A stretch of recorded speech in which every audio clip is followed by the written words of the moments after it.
तो 4 पार्ट में ये स्टेट डिवाइडेड होती है। पहली यूनियन गवर्नमेंट एंड पार्लियामेंट।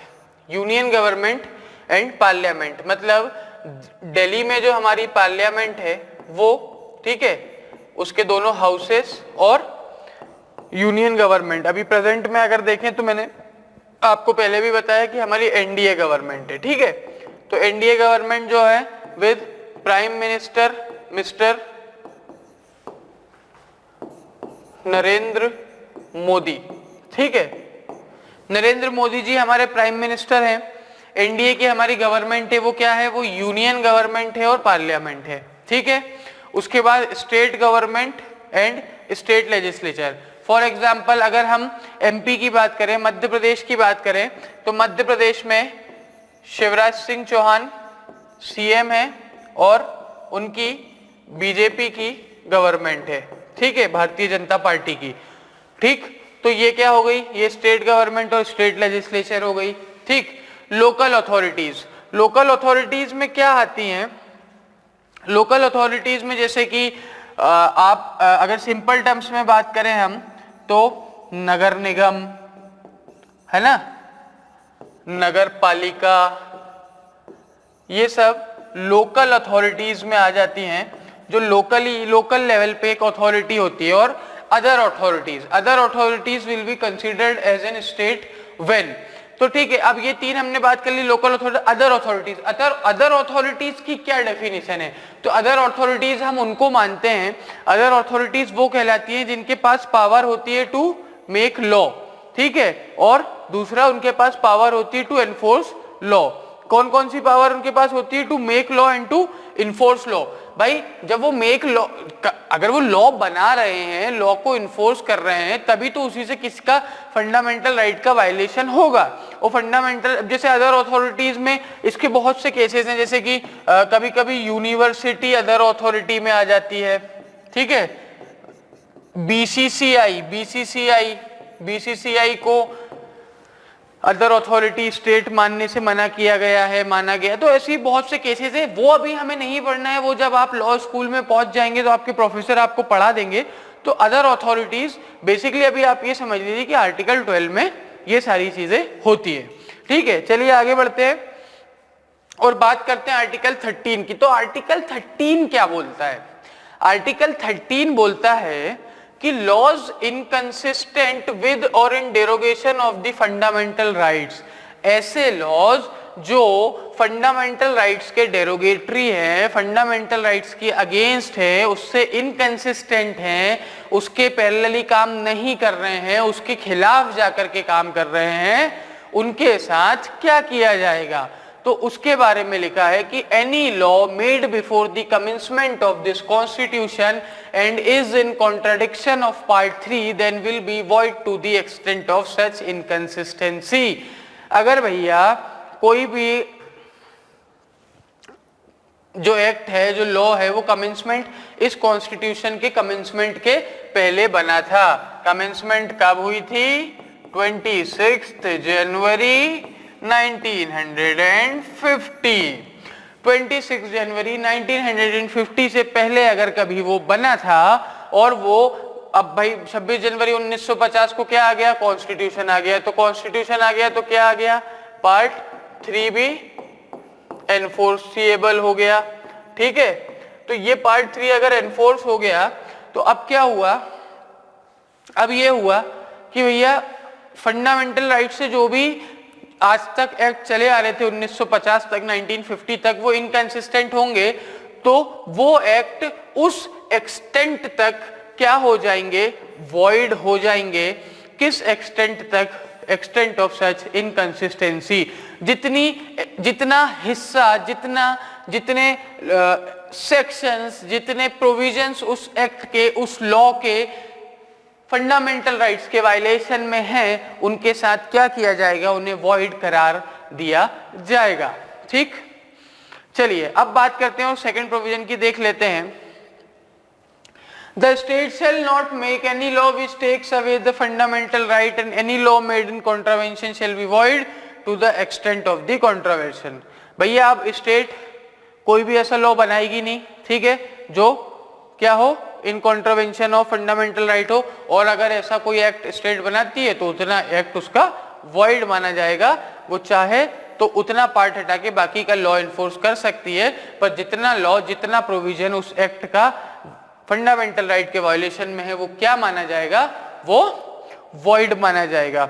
उसके बाद बात करते हैं हम in this article unless the contact otherwise requires. भैया इस आर्टिकल में जब तक कि कोई कंटेक्स्ट कुछ अलग बात नहीं कर रहा है, लॉ का मतलब क्या होगा। लॉ इंक्लूड्स ऑर्डिनेंस, जो प्रेसिडेंट गवर्नर ऑर्डिनेंस देंगे वो, ऑर्डर, गवर्नमेंट का कोई भी order, bylaws, rules, regulations, notifications, customs or usage having the territory of India.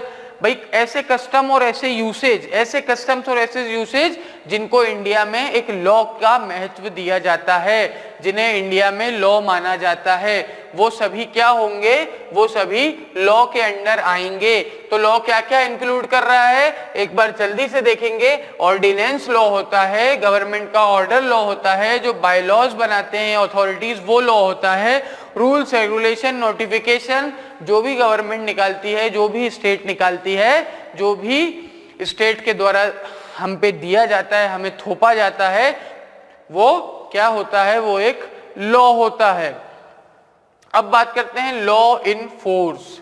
Law in force का मतलब क्या होता है, तो any law made by a legislature or other competent authority in the territory of India before the commencement of this constitution and has not been repealed notwithstanding that it is or any part of it is not enforceable any particular area. ठीक भैया, law in force वो होंगे, ठीक है, कि ऐसा कोई भी लॉ किसी भी लेजिस्लेचर या किसी भी कंपिटेंट अथॉरिटी के द्वारा बनाया गया था इंडिया में, कब, इस कॉन्स्टिट्यूशन के कमेंसमेंट के पहले, ठीक, और उसे रिपील नहीं किया गया है, उसे वॉइड नहीं बोला गया है, उसे रिपील नहीं किया गया है, और इस बात से कोई फर्क नहीं पड़ता कि वो इंडिया के किसी पार्ट में लागू होता है या नहीं होता है। अगर वो इंडिया के किसी भी हिस्से में लॉ की तरह लागू होता है, ठीक है, किसी भी पर्टिकुलर एरिया में नहीं होता है पर किसी दूसरे में होता है, तो हम उसे क्या मानेंगे, उसे लॉ इन फोर्स मानेंगे। ठीक, चलिए बात करते हैं कुछ डॉक्ट्रिन्स की। ठीक है, ये डॉक्ट्रिन्स जो हैं थोड़ा फंडामेंटल राइट्स के कॉन्स्टिट्यूशन से रिलेटेड है, तो मैं आपको बता देता हूं। इतनी ज्यादा मतलब डेप्थ में हमें पढ़ना नहीं था।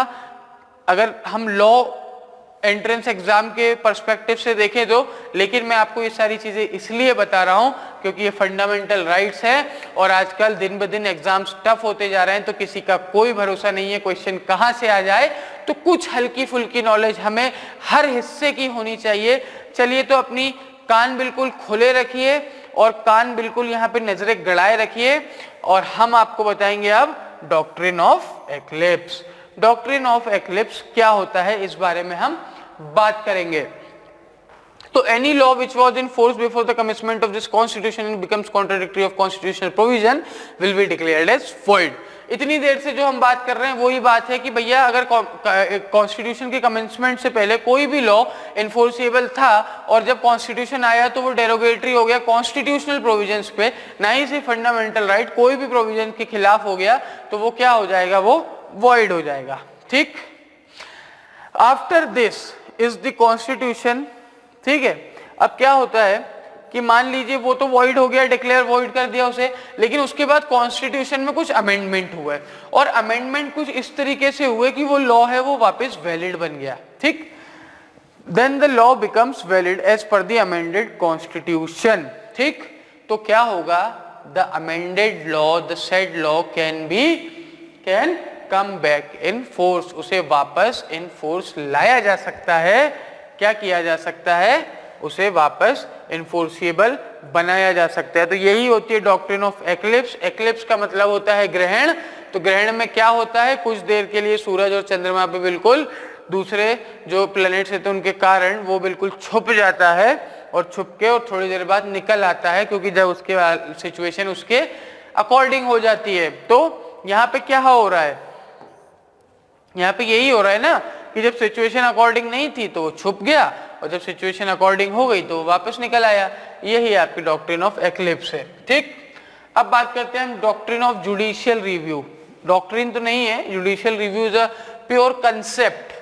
तो जुडिशियल रिव्यू की हम बात करते हैं, और जुडिशियल रिव्यू की हम जब बात करते हैं तो the power of judiciary to review any law to check if it is in derogation of constitutional provision और नॉट इज नोन।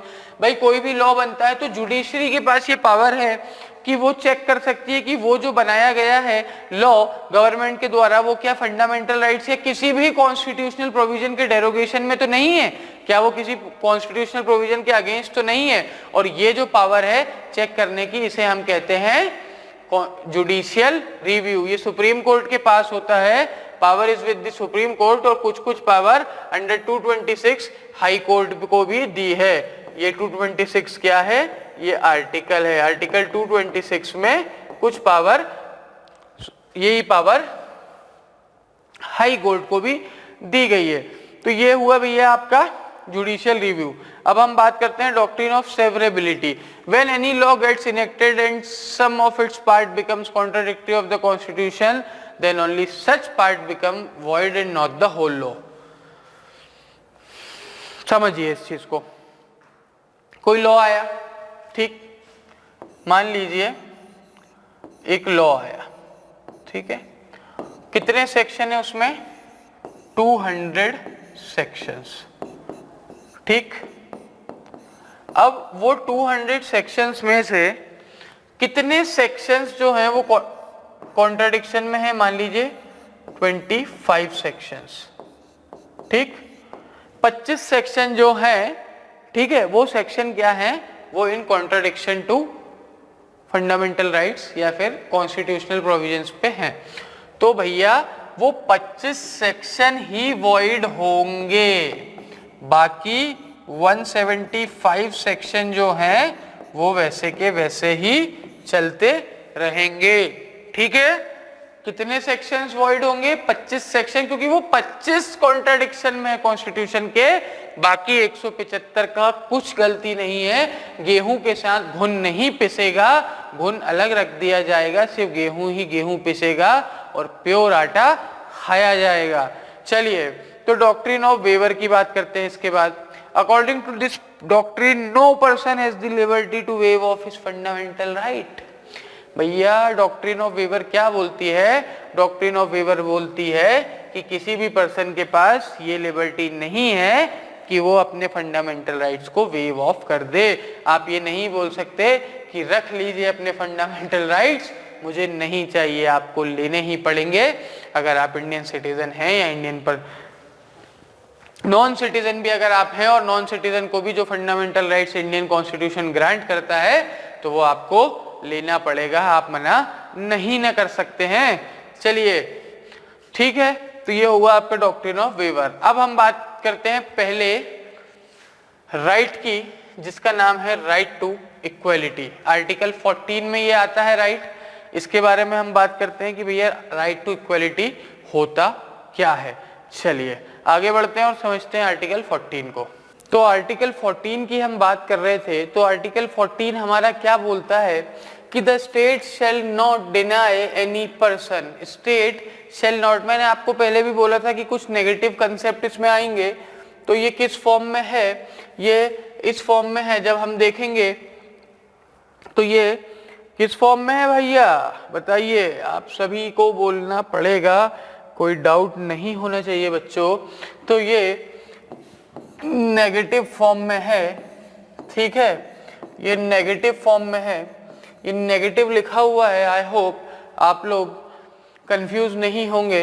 ये माइनस का साइन प्लस वीई, पॉजिटिव जब हम लिखते हैं तो ऐसे लिख देते हैं, ठीक है। तो ये पॉजिटिव और नेगेटिव के रिटर्न, ठीक, तो ये नेगेटिव फॉर्म में है।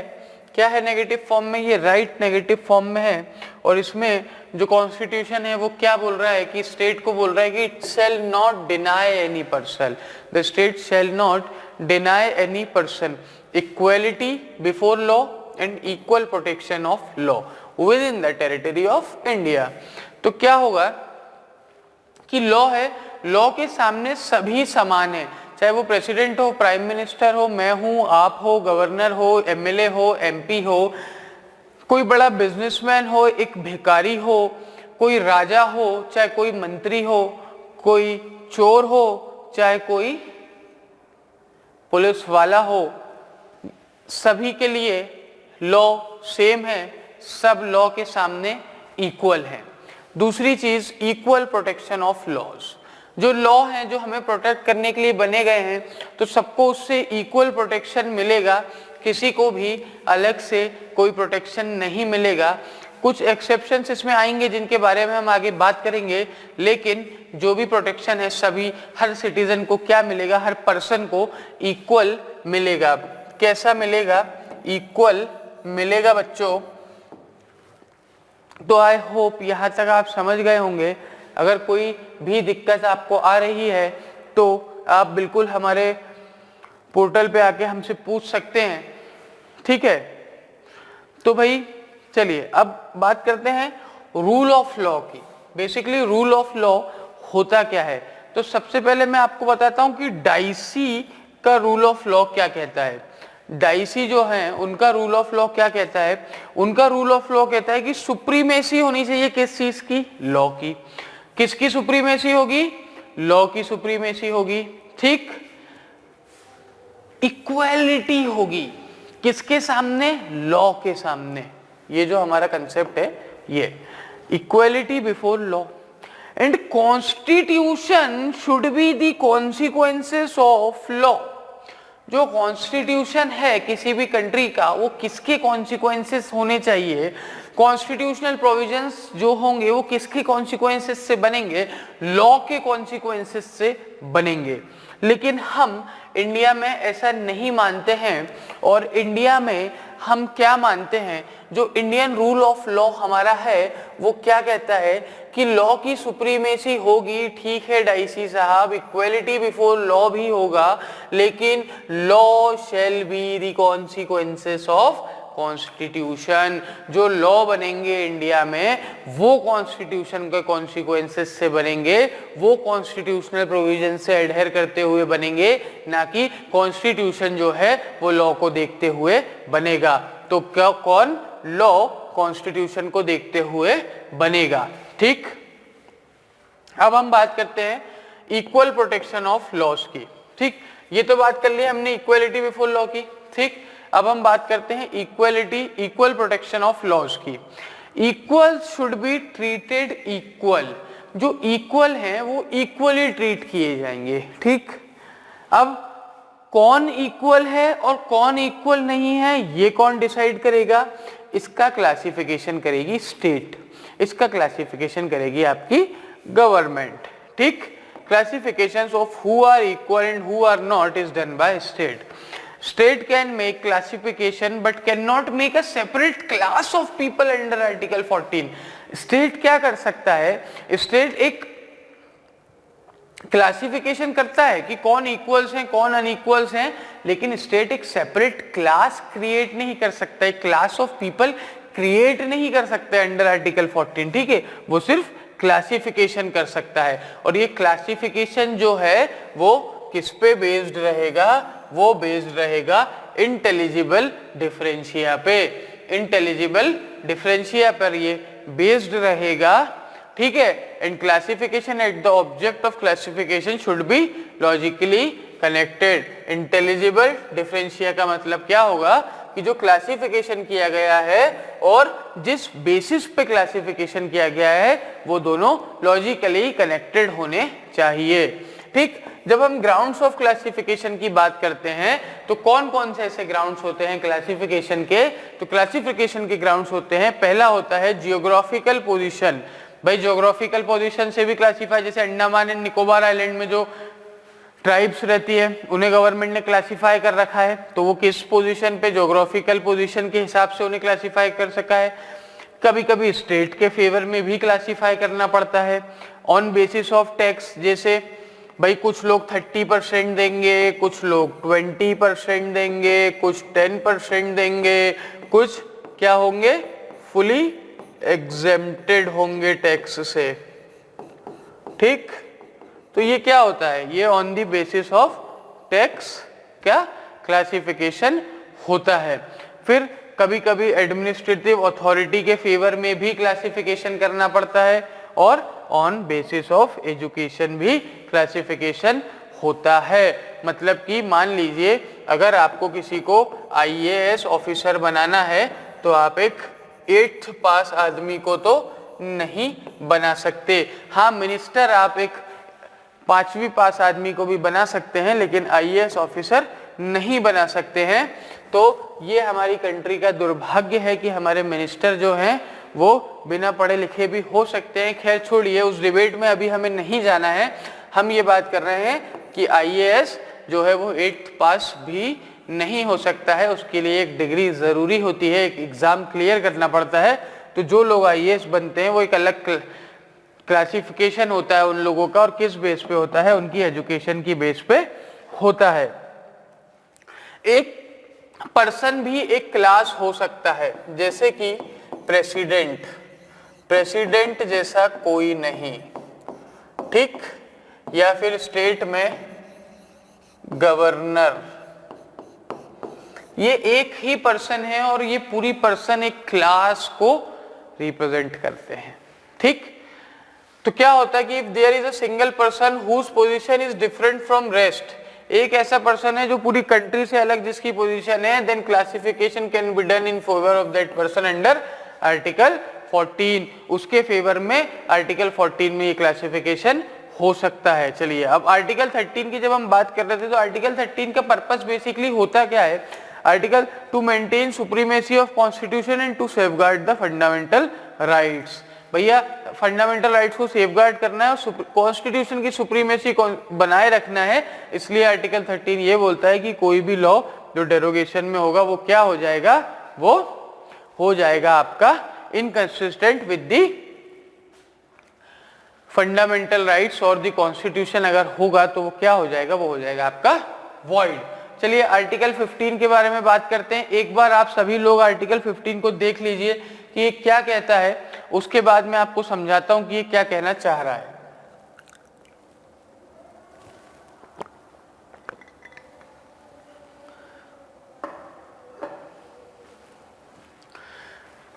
तो भैया आर्टिकल 15 के बारे में सबसे पहले तो ये चीज समझ लीजिए कि आर्टिकल 15 एग्जॉस्टिव होता है, इसकी कोई लिमिट नहीं होती, ठीक।